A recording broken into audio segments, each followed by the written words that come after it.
മഴ മാറിയെങ്കിലും ഷാർജയിലെയും ദുബായിലെയും നിരവധി പ്രദേശങ്ങളിലെ അവസ്ഥ ഇപ്പോൾ ഇങ്ങനെയാണ്. താമസ കേന്ദ്രങ്ങളും വ്യാപാര സ്ഥാപനങ്ങളും ദിവസങ്ങളായി വെള്ളത്തിൽ.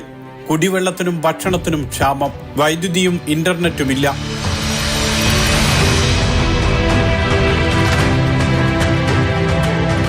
ഷാർജയിലാണ് ദുരിതം കൂടുതൽ രൂക്ഷം.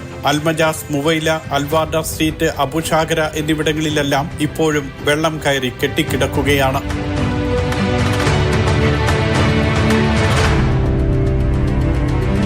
ആദ്യ ദിവസങ്ങളിൽ ചെറിയ തോതിൽ തുടങ്ങിയ സന്നദ്ധ സേവനം മലയാളികൾ കൂടുതൽ മേഖലകളിലേക്ക് വ്യാപിപ്പിച്ചു. KMCC, IPF, ഇന്ത്യൻ അസോസിയേഷൻ, മറ്റ് പ്രവാസി കൂട്ടായ്മകൾ എന്നിവയെല്ലാം സേവന രംഗത്ത് ഉണ്ട്.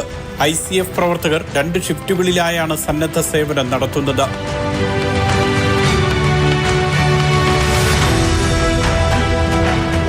വ്യാപാരികളും നല്ല മനസ്സുള്ള പ്രവാസികളും മറ്റ് സർക്കാർ സ്ഥാപനങ്ങളും നൽകുന്ന സഹായങ്ങളാണ് ദുരിതബാധിതർക്ക് വിതരണം ചെയ്യുന്നത്.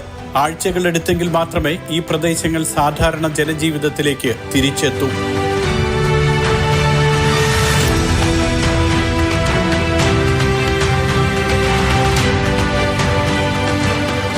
Mathrubhumi news, Sharjah.